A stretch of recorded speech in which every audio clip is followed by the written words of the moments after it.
Muito bem, já estamos de volta. Vem pra cá, a gente não vai perder nadinha do nosso tempo, porque a educação dos filhos é preciosa e a gente está vivendo uma crise. Você concorda? Então vem pra cá porque é hora de aprender e isso também vai se refletir na saúde emocional aí da sua casa. Na educação dos filhos, é normal que os pais acabem repetindo aqueles ensinamentos que receberam durante o seu crescimento. Muitos conceitos, princípios e até mesmo algumas manias são passados de geração, para geração, de pais para filhos, e sem que haja um questionamento a respeito daquele comportamento. E é aí que, mesmo não querendo repetir os mesmos erros dos nossos pais, nossa maneira de lidar com o crescimento dos filhos pode ser um eco do que já presenciamos em algum momento da nossa vida. Por isso mesmo é preciso melhorar, evoluir, buscar novas informações, principalmente porque há cada vez mais estudos nessa área trazendo maneiras diferentes e mais eficazes de educar e que você pode colocar em prática sim com a sua família. A disciplina positiva veio para mostrar que muitas vezes o que você está fazendo na busca por uma resposta positiva pode, na verdade, estar gerando algo negativo no seu filho. Já parou para sentir isso aí? Com certeza você já percebeu. Agora eu quero te convidar para mergulhar um pouquinho mais nessa história de conhecer a disciplina positiva, porque a nossa conversa de hoje é com a consultora educacional Beth Rodrigues. E se você quiser contar pra gente como é que tem sido a sua trajetória aí, participa usando o nosso WhatsApp, manda aqui sua dúvida, manda aqui seu caso. Nosso número é 12 98266 0004. Pode usar o QR Code aqui na tela também e falar com a gente pelo WhatsApp. Na medida do possível, eu trago sua conversa aqui para nossa tela. Beth, bem-vinda ao Vida e Saúde. Prazer te receber aqui, tudo bem? Eu que agradeço o convite, Teru. Um prazer estar com vocês aqui hoje. E você vai ajudar a gente na missão, né? Eu sou mãe de 3 e muitas vezes me vejo descabelada. Nossa, será que eu tô acertando? Eu tô me esforçando tanto. E a disciplina positiva veio, tem sido assim, trabalhada e trazida aos poucos. O que é ela? Conta pra gente como é que ela pode ajudar os pais hoje. Tá bom, eu vou contar um pouquinho da história, né? Então, fazer uma definição do que é disciplina positiva.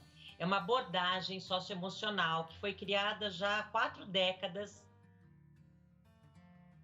Nelson, uma senhora americana que a partir dos princípios da psicologia adleriana, de Alfred Adler. Mas o mais legal de falar dessa abordagem é que é uma abordagem não punitiva e não permissiva. O que significa que ela nos ajuda, nos ensina a seguir esse caminho do meio, essa coisa mais equilibrada. Por exemplo, tem uma tendência natural a ser mais gentil. Às vezes nós somos gentis demais. Ou firmes, e firmes demais, até autoritários. Tá. E a disciplina positiva nos ensina a sermos gentis e firmes ao mesmo tempo. Então, essa é uma abordagem... Pois não. Não, os pais estão aqui querendo esse caminho, porque realmente a gente não gosta de ir nem para um extremo nem para o outro, né? Nem ser aquele pai laissez-faire que acaba sendo permissivo e nem ser aquele que está ali como um déspota, né? Impondo as coisas, porque a gente sabe que os frutos não serão bons frutos de nenhum desses dois extremos. Eu quero que você fale um pouquinho para a gente, Beth, de quais são os erros mais comuns ou maiores erros na educação dos filhos. Olha... Tem coisas típicas que todos nós, pais e mães, fazemos, como, por exemplo, gritar, né? Gritar, mandar, e muitas vezes a gente se pega falando para os filhos assim, não gritem, e a gente está gritando. Então, essa história de gritar, mandar, faça isso, faça aquilo, não faça isso, não faça aquilo, isso é muito típico, e esse acaba sendo um grande erro dos pais e mães, porque as pessoas todos os seres humanos têm uma resistência quando a gente ouve ordens, quando a gente ouve comandos. Então, é natural que a gente crie assim, uma vontade de não fazer. E aí acaba não funcionando, a gente acaba se desesperando, gritando ainda mais ou apelando, sabe para quê? Para ameaças, querer ameaçar, barganhar, trocar. Então, essa é outra coisa comum, né? Outro erro comum, pais e mães mais agressivos, para o bater, sabe? Para as palmadas, para o castigo físico, para a violência, para a agressividade, isso também não é legal. Então, às vezes, pode, não vou mentir para você, tá? Pode até funcionar na hora, sabe? Com medo, né? Os filhos ficam com medo, ninguém quer apanhar, ninguém quer ficar de castigo, então na hora até fazem, mas funciona por pouco tempo. E nós estamos falando de uma abordagem que ela tem o foco em longo prazo. A gente quer desenvolver nas crianças habilidades de vida, prepará-los para a vida, ensinar responsabilidade, cooperação, autodisciplina, autocontrole, enfim, habilidade de resolução de problemas. E eles só vão poder aprender essas habilidades de outra forma que não essas que eu estou falando. Então, eu já mencionei o gritar, o mandar, o bater, né? Essa agressividade. Muitos pais e mães fazem pelos filhos tudo, para os filhos tudo. Sabe aquela história de, não, deixa que eu faço por você. E acabam vestindo os filhos, dando comida na boca, fazendo coisas que eles já conseguiriam fazer sozinhos. Ajudando demais nas tarefas de lição de casa, por exemplo. E isso também não é prejudicial, porque ao mesmo tempo que com aquelas situações de agressividade, ao gritar, ao colocar de castigo, né, ao bater, você se distancia da criança, do filho ou da filha. Você pode até criar uma luta de poder, você pode criar um círculo vicioso de briga, faz, não faço, faz, não faço, faz, não faço, que é exaustiva, é estressante. Com essa história do fazer por eles, para eles, tudo, também tem os que cedem, que acabam fazendo, ai, tá bom, vai, então faz o que quiser, ou então desistem, né? Isso também não é bom, porque aí você pode tornar essa criança um adulto dependente, com baixa autoestima, que não se sente capaz. Que desistiu, de repente, de acreditar no que ele sentia, no que ele era, para ceder essa vontade dessa pessoa que está guiando ele. Eu gosto de pensar muito na maternidade e na paternidade como nós como guias dessas crianças. É um treinamento a longo prazo. Agora, se você anda repetindo, se a gente anda repetindo aquilo que a gente recebeu, não vai ser nesse programa que você vai conseguir virar a chave aí. Porém, quando você começa a compreender o que está por trás da disciplina positiva, você vai começar a já agir baseado em intenções diferentes, percebe? Agora chegou uma interação que eu quero trazer aqui antes de seguir em frente com a próxima pergunta. A Noeli e o Elias, lá do Pará, dizem que têm vontade de criar a filha utilizando esse método, mas têm dúvidas em relação aos limites. Como é que eu faço para pôr em prática? Boa pergunta aqui, Beth. Vou trazer aqui a pergunta. Porque você vai falar aqui para a gente agora de algumas ferramentas bem práticas, né? Porque tem o conceito e tem esse medo de que a disciplina positiva seja apenas uma coisa permissiva.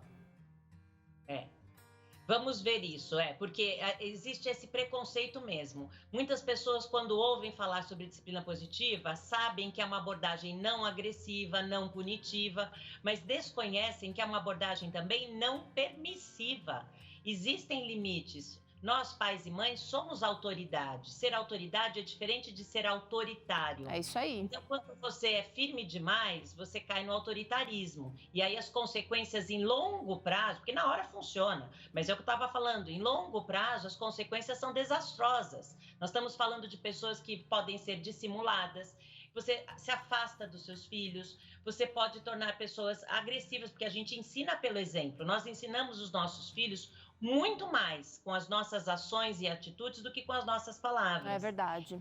Então, o outro extremo, que é o da permissividade, que acho que é a preocupação dessa mãe, também é pernicioso, porque se você faz demais pelos filhos, se você atende todos os desejos, todas as vontades, se você passa a mão na cabeça, se você não dá limites, não diz não orienta, como você mesma falou, não guia, você não está fazendo o seu papel. Até então, porque o mundo, depois que a criança sair de casa, não vai ser permissivo. Vai criar uma criança também insegura, porque as regras servem também como parâmetros para a gente ter segurança nessa vida. Então, não adianta cair nessa armadilha de achar que você, sendo permissivo, você está fazendo a criança feliz. Eu tive dificuldade, tenho ainda dificuldade nessa questão, viu, Beth? Eu vou confessar. Mas eu quero tratar aqui agora, para responder a Noeli e o Elias, de questões pontuais. Vamos lá, você falou de, gritar e mandar, principalmente quando a gente está na luta contra o relógio, acaba rolando isso aqui. Muito. A gente muito. poderia usar esta ferramenta de fazer perguntas. Dá um exemplo pra gente, Beth. Dou sim. Ao invés de falar, por exemplo, pro filho, pega o casaco, esquece o casaco, leva o casaco, pega o casaco, todo dia, pega o casaco, pega o casaco. A gente parece assim um disco riscado, né? Sabe aquela história de ficar sempre falando as mesmas coisas, né? Ou para de gritar, ou para de brigar com seu irmão, para de brigar. Tá sempre dando ordens, dando essas instruções. Fazer perguntas seria transformar algumas dessas frases em perguntas. Por exemplo, filho, como tá o tempo lá fora? Filho, como tá frio lá fora hoje? O que você precisa vestir para não passar frio? Legal. Ou, por exemplo, como você e seu irmão podem resolver isso? Ou, por exemplo, o que precisa ser feito agora na hora de dormir? Sabe? Então, existem perguntas que você, de verdade, por exemplo, ao invés de falar, vai fazer sua lição, você pode perguntar para o seu filho, como você vai... Com crianças pequenas, funciona muito fazer também pergunta com duas opções, né? E, ao invés de perguntar que roupa você quer vestir, você vai guiar, vai falar, olha, você quer usar essa camisa ou essa? Não abre o guarda-roupa e fala, e aí, o que você quer vestir? Aí você tá ferrado. Não, é isso aí, você deu um ótimo exemplo. Esse exemplo das escolhas limitadas, que também é uma ferramenta da disciplina positiva, ela é gentil e firme ao mesmo tempo. Você consegue se conectar com o seu filho. A outra ferramenta importante é conexão antes da correção. Então, você consegue se conectar com o seu filho sendo gentil, validando o sentimento. Filho, eu sei, está com preguiça de tomar banho. Está na hora de tomar banho. Você quer tomar banho com esse sabonete ou com esse? Você decide. Legal, legal. A criança já para pensar, poxa, eu posso escolher se eu quero sabonete líquido ou sabonete em barra? Eu posso escolher se eu vou vestir essa roupa ou se eu vou vestir aquela? Então, ele já se sente empoderado, feliz. Parte. Escolhas, faz parte, foi considerado, exatamente. Legal. Outro erro comum aqui que a gente faz em casa, gente, bater ou ser agressivo, e aqui eu vou usar também agressividade às vezes com palavras, com o tom da voz, com um toque mais brusco nessa criança que pode ser combatido com... Você pode dar o exemplo. Aquela história que eu falei agora há pouco, né? Para de gritar aos berros. Tá. Na verdade, os filhos podem até pararem, mas é por causa do medo, do susto. E o que eles estão de verdade aprendendo é assim que se resolvem as coisas aqui em casa. É quem grita mais alto que manda. Então é assim que eu preciso resolver na próxima vez.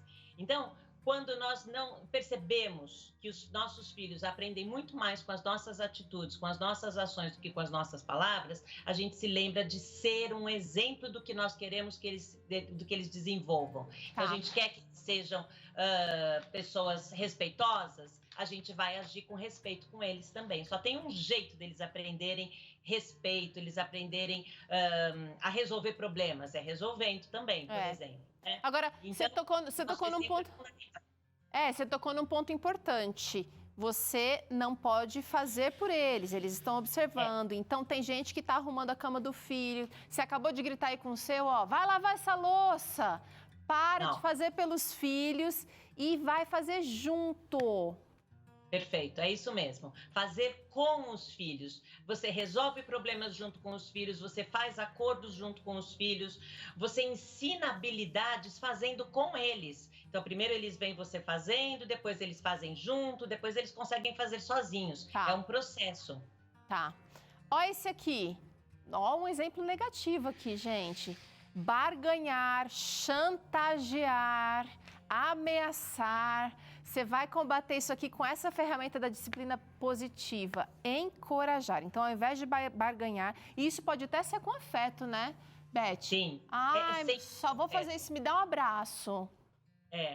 É sempre com afeto. Mesmo quando a gente diz não com dignidade e respeito, sabe? Quando a gente encoraja, a gente estimula, a gente inspira, a gente ajuda. É quando a gente diz, por exemplo, filho, eu sei que você não quer parar de brincar para fazer a lição, e está na hora de fazer a lição.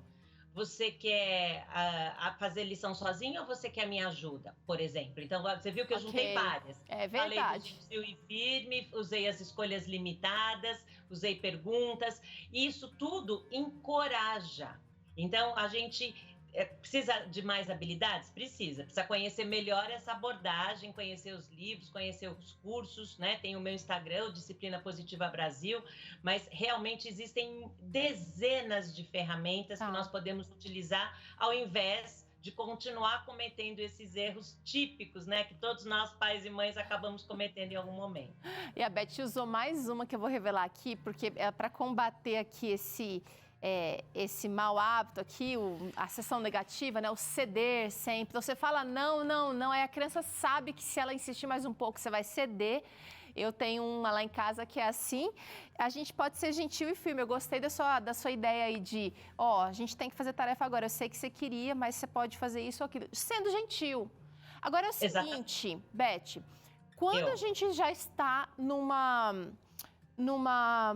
num tipo de abordagem ou mais impositiva ou mais também largada, a impressão que a gente tem é que usar essas ferramentas não será suficiente. Se eu fizer isso aqui com meu filho, ele não vai obedecer. Tem gente pensando aí em casa. E chegou uma interação aqui disso, olha aqui, vamos ver na tela. A Tatiana, procura agir assim com meu filho, faço perguntas, dou exemplo, mas mesmo assim ele sempre recorre à mentira e com isso já não confio mais nele. Hoje ele tem 18 anos. Olha aí esse exemplo. Tatiana, ele já tem 18 anos, né? Já é um rapaz que está no auge da adolescência. Então, a gente esquece que a adolescência vai até os 25 anos. E essa é uma característica típica do adolescente, essa rebeldia, essa resistência, até uma certa vergonha dos pais, uma necessidade de privacidade, uma necessidade de, a gente chama isso, é um processo de individuação. Eles não querem ser mais o filho de não sei quem, o aluno de não sei que escola, né, o participante. Não, eles inclusive, é típico da adolescência, se rebelar contra os valores familiares. Se a família gosta de um estilo de música, quer gostar de outro. Então, isso também, vamos lembrar que o seu filho já está numa fase em que, infelizmente, os amigos têm muito mais importância do que a escola, do que a família. Então, é uma outra... Mas, olha, a linguagem de amor é a que precisa ficar mais clara. Isso é o nosso amor incondicional. Independente das notas, independente do sucesso, é o que os nossos filhos precisam ter certeza. Agora, sempre com limites. Então, saber dizer não, sim, com tranquilidade, com calma, não aos berros, até porque com essa idade, imagino que ele já esteja grande, né? Não adiantaria nada. Não. Então, um dos erros comuns também, numa situação assim de conflitos com os filhos, é quando tem irmãos e tem comparação entre irmãos. Então, cuidado com isso. Não sei se é o caso na sua casa, mas fica aí lembrei. A gente ficou com um gostinho de quero mais dessa conversa. Então, a gente pode, daqui a pouquinho, depois que acabar o Vida e Saúde, correr lá para o Instagram. Já anota aí, você já pode acessar pelo celular, @Disciplina Positiva Brasil. A Beth está por lá. Tem muita conversa boa, tem muito conteúdo bom para você por ali. Você que é pai, que é mãe, que está sinceramente, honestamente, querendo fazer o melhor, corre lá. E é também, gente, muita oração, joelho no chão e pedindo a direção de Deus, porque a gente tem fases, né? Tem os altos e baixos dessa criação de filhos, mas com Deus a gente vai longe. Beth, obrigada, viu, pela participação. A gente se encontra lá pelo Instagram, que eu gostei dessa nossa começo de conversa por aqui. A gente termina por lá, tá? Fechado. Obrigada a você pela oportunidade. Até a próxima. Até a próxima. Bora pro intervalo? Mas você não vai ficar à toa, não. Você já pode arrumar o seu sofá e ajeita, porque vai ter no seu ritmo para você fazer com Tânia por aqui. E de receita, hoje no Vida e Saúde tem sanduíche colorido com visita na minha cozinha. Eu volto já.